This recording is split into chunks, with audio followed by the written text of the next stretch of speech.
नमस्ते। मैं हूं सुरेश कुमार एकलव्य और आप देख रहे हैं Hindustan news and tips. Pakistan में आई भीषण बाढ़ ने सिर्फ लोगों की सांसें और घर ही नहीं उखाड़े हैं बल्कि उनकी फसलों को भी तबाह कर दिया है। आंकड़े बताते हैं कि 20 लाख एकड़ से ज्यादा फसलें पूरी तरह बर्बाद हो गई है और हजारों एकड़ खेत अभी भी जलमग्न हैं। यह पाकिस्तान में ऐसी विभीषिका है जिससे लड़ पाना उसके बूते से बाहर की बात है। इस देश में मुसलमान आतंकियों को पैदा करना आसान है, लेकिन प्राकृतिक आपदाओं से जूझने के लिए बुनियादी सुविधाओं और इंफ्रास्ट्रक्चर का घोर अभाव है। पाकिस्तान की तमाम सरकारों ने इन चिंताओं को हल करने के लिए मुट्ठी भर भी प्रयास नहीं किए हैं। परिणाम स्वरूप यहां हर साल देश के किसी न किसी हिस्से में आपदाएं आती है और सैकड़ों लोग बेमौत मारे जाते हैं। इस बार तो बाढ़ ने पिछले 30 सालों का रिकॉर्ड तोड़ दिया है और औसतन 500% बारिश अधिक हुई है। इस अप्रत्याशित बारिश की वजह से बाढ़ आई और मदरसा मुल्क का 1/3 भूभाग पानी में डूब गया है। अब तो कहा जा रहा है कि भूख और बाढ़ की चपेट में आकर कम से कम 10,000 लोग मारे गए हैं। हालांकि पाकिस्तान सरकार इनकी संख्या महज 1400 के करीब बता रही है, परंतु पाकिस्तान की मुसीबत सिर्फ बाढ़ से मुकाबला करना ही नहीं है, बल्कि बाढ़ खत्म होने के बाद हालात और भी गंभीर होने वाले हैं। उसके सामने खाद्य संकट मुंह बाए खड़ा है। वह पहले ही अनाज की भारी कमी से जूझ रहा है, लेकिन इस बाढ़ के बाद चावल संकट भी उत्पन्न हो गया है। इससे पाकिस्तान पर दोहरी मार पड़ी है। पाकिस्तान दुनिया का चौथा सबसे बड़ा धान निर्यातक देश है, लेकिन देश में बाढ़ के अभूतपूर्व असर में लाखों एकड़ खेत पूरी तरह डूब गए हैं और धान एवं अन्य फसलें बर्बाद हो गई है।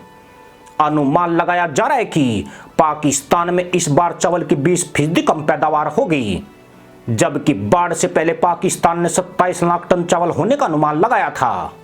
बाढ़ की वजह से पाकिस्तान में खाद्यान्न के काफी दाम बढ़ गए हैं और इस बात का शुरुआती संकेत माना जा रहा है कि कैसे वित्तीय संकट के समय बाढ़ की वजह से खाद्यान्न की कमी हो गई है।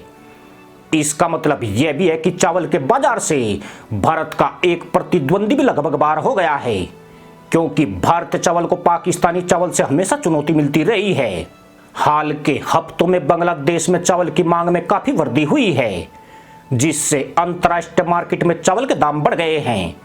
बांग्लादेश 12 लाख टन चावल निर्यात करना चाहता है, जिससे देश के भंडार को भरा जा सके और देश के अंदर बढ़े हुए दामों को नीचे लाया जा सके।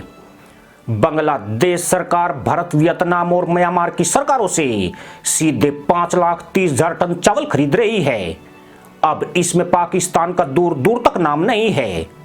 पाकिस्तान के कंपटीशन से बाहर होने पर भारतीय चावल के दाम पिछले सप्ताह एक साल में सबसे ऊंचे स्तर पर $383 प्रति टन के करीब पहुंच गए हैं। हालांकि यह दर 2021 के $405 और 2020 के $427 से काफी नीचे है, लेकिन तब इस पर कोरोना महामारी का असर भी माना जा रहा था। चावल उद्योग पाकिस्तान का सबसे बड़ा उद्योग है और पाकिस्तान की जीडीपी में चावल निर्यात का बहुत बड़ा योगदान है। पिछले साल भी पाकिस्तान का चावल निर्यात 14% कम हुआ था। पाकिस्तान ने अपने निर्यात के गिरने पर भारत पर दोष मढ़ा था कि भारत अंतर्राष्ट्रीय खाद्य सुरक्षा नियमों का उल्लंघन करता है। वह पाकिस्तान से कम दाम पर चावल बेचकर उसके एक्सपोर्ट के धंधे को चौपट कर रहा है। दरअसल साल 2021 में पाकिस्तान अपना चावल $450 प्रति टन पर बेच रहा था, लेकिन भारत ने औसतन $360 प्रति टन पर चावल निर्यात किया था। लगभग $100 प्रति टन के अंतर की वजह से पाकिस्तान के निर्यात को बुरी तरह नुकसान हुआ था। यही नहीं, भारत ने जानवरों के चारे में इस्तेमाल होने वाले टूटे चावल भी चीन को बेच दिए थे, जहां उनसे आजकल नूडल्स बनाए जा रहे हैं। भारत की इसी रणनीति का नतीजा रहा है कि पाकिस्तान ने जुलाई 2020 से मई 2021 के बीच 30,30,000 टन चावल निर्यात किया था।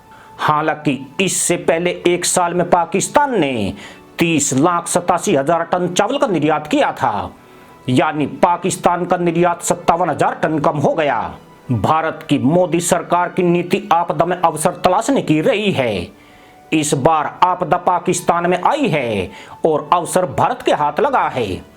कई देशों में भीषण गर्मी की वजह से धान की फसल को नुकसान पहुंचा है। चीन में भी इसका गहरा असर हुआ है। शुरुआत में भारत में भी इसका असर महसूस किया जा रहा था, लेकिन धान उगाने वाले भारत के उत्तरी और पूर्वी इलाकों में मानसून की बारिश आने के बाद पिछले कुछ हफ्तों में स्थिति में सुधार हुआ है। इससे वहां से आने वाली फसल की संभावनाएं बढ़ गई है। यानी इस साल भारत चावल निर्यात में फिर से नया रिकॉर्ड बनाएगा। पिछले साल भारत ने रिकॉर्ड 40,30,000 टन बासमती चावल का निर्यात किया था। तब पाकिस्तान भी उसके कंपटीशन में खड़ा हुआ था, लेकिन इस बार मैदान पूरी तरह से साफ है। इस बार भारतीय चावल की बम्पर डिमांड ही नहीं रहेगी, बल्कि भारत ऊंचे दाम पर चावल भी बेच सकेगा, जबकि पाकिस्तान कटोरे में चावल, चीनी और अल्लाह के नाम पर आटा मांगता नजर आ सकता है। इसी के साथ अनुमति दोस्तों, जय जवान, जय किसान, जय हिंद, वंदे मातरम।